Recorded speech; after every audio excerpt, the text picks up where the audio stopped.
আমাদের ঝাড়গ্রাম ভ্রমণ শুরু করছি। হাওড়া থেকে বিভিন্ন ট্রেনে ঝাড়গ্রাম পৌঁছাতে প্রায় 2.5 থেকে 3 ঘন্টা সময় লাগে। থাকার জন্য এখানে রয়েছে পশ্চিমবঙ্গ পর্যটন বিভাগের গেস্ট হাউস।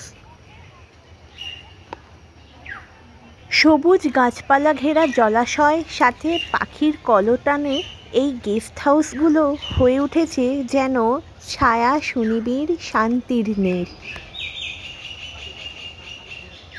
এই গেস্ট হাউস ছাড়া একটু দূরে বড় রাস্তায় অন্যান্য হোটেলও পাওয়া যাবে।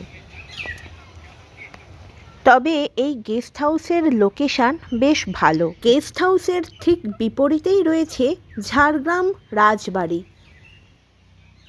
তবে আমরা ছিলাম এক আত্মীয়ার বাড়িতে।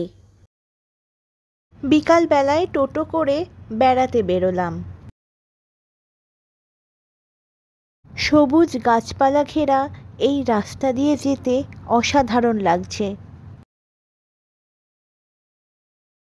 সবচেয়ে বড় কথা, শহরের মতো এই রাস্তায় কোনো ট্রাফিক জ্যাম নেই।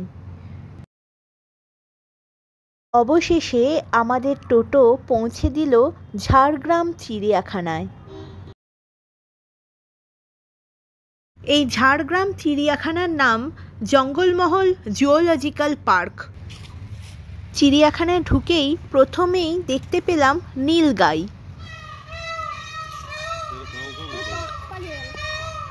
এই আর এক নীলগাই, যার শিংগুলো সবুজ রঙের। এইটি ভাল্লুকের গুহা। 3টে ভাল্লুক থাকে এইখানে।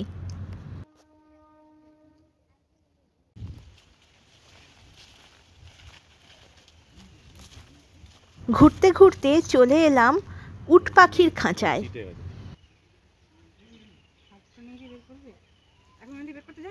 আর এই হলো এক নেকড়ে বাঘ। এখানে রয়েছে বাঁদর, রয়েছে হরিণ। এরা ছাড়াও রয়েছে আরও বিভিন্ন ধরনের পশু পাখি ও সরীসৃপ। চিড়িয়াখানায় পশু পাখিদের সাথে খানিকক্ষণ সময় কাটিয়ে আমরা ফিরে গেলাম সেই আত্মীয়ার বাড়িতে। পরের দিন সকালবেলায় জলখাবার খেয়ে আমরা বেরিয়ে পড়লাম আরও কিছু স্থানীয় দ্রষ্টব্যের উদ্দেশ্যে। এই হলো চিল্কিগড় রাজবাড়ি। এই রাজবাড়ির একপাশে বর্তমানে একটি শিব মন্দিরও রয়েছে। 1592 খ্রিস্টাব্দে মানসিংয়ের সেনাপতি সর্বেশ্বর সিং এই রাজবাড়ি প্রতিষ্ঠা করেন। সেই সময়ে সম্রাট আকবর মানসিংকে বাংলা, বিহার এবং উড়িষ্যার সুবেদারি প্রদান করেছিলেন। সেই সূত্রেই রাজা মানসিং তার সেনাপতিকে নিয়ে এসেছিলেন বাংলা জয় করতে। এই ঝাড়গ্রাম এলাকাটিকে উড়িষ্যা এবং ঝাড়খণ্ডের প্রবেশদ্বারও বলা হয়। আমাদের পরের গন্তব্য কনক দুর্গা মন্দির। চারিদিকে নানা রকম গাছপালা ঘেরা এই রাস্তা দিয়ে আমরা চললাম মন্দিরের দিকে। এই জঙ্গলে নানা রকম ঔষধি গাছ রয়েছে। 500 বছর আগে রাজা গোপীনাথ এই কনক দুর্গা মন্দির প্রতিষ্ঠা করেন। পুরানো মন্দিরটি ভেঙে যাওয়ার পর এই নতুন মন্দির গঠিত হয়। দুর্গাপুজোর সময় এখানে আজও মোষ বলির প্রচলন রয়েছে। মন্দিরটি ডুলুং নদীর তীরে অবস্থান করছে। আমরা এবার চললাম ডুলুং নদীর তীরে। ডুলুং নদীর 2 তীরে গাছপালা ঘেরা। লাল মাটির ভূমিরূপের মাঝখান দিয়ে বয়ে চলছে এই শান্ত স্নিগ্ধ ডুলুং নদী। এখন গ্রীষ্মকাল, তাই নদীর গভীরতা বেশি নয়। এখানকার পরিবেশ খুবই মনোরম।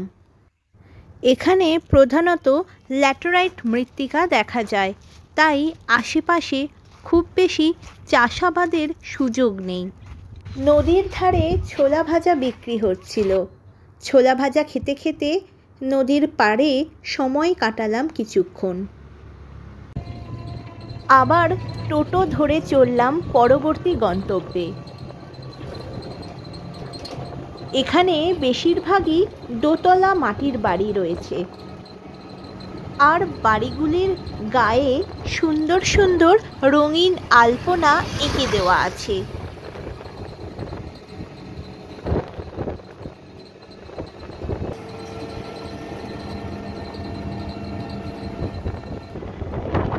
পথে একটা জায়গায় আমরা হাঁড়িয়া টেস্ট করলাম। হাফ হাফ করে দাও, হাফ দাও, হাফ ওটা একটু খাই দাও দিদি, ওটাতে হাফ ঢেলে নাও। আমি নিয়ে নেবো, যতটা খাবার খাওয়া আমি নিব। ও ঠিক আছে, তাহলে আমাকে একটু নুন দাও। হাঁড়িয়া হলো সিদ্ধ ভাত থেকে তৈরি এক প্রকার বিয়ার। ইনি আমাদের টোটো দাদা। টোটো দাদার হাঁড়িয়া খুবই পছন্দ। আমাদের পরবর্তী গন্তব্য 350 বছর পুরানো এই সাবিত্রী মন্দির। সাবিত্রী দেবী এখানে দেবী দুর্গা রূপেই পূজিত হন। ঝাড়গ্রামের রাজ পরিবারের অধীনস্থ এই মন্দিরটি স্থানীয় মানুষদের কাছে খুবই পবিত্র। রাজা সর্বেশ্বর সিং স্বপ্নাদেশ পেয়ে এই মন্দির প্রতিষ্ঠা করেন। এই হলো ঝাড়গ্রাম রাজবাড়ির প্রধান ফটক। এটি মল্লদেব রাজবংশের অন্তর্ভুক্ত। রাজবংশের কেউ কেউ এখনও এই রাজবাড়ির দোতলায় বসবাস করেন।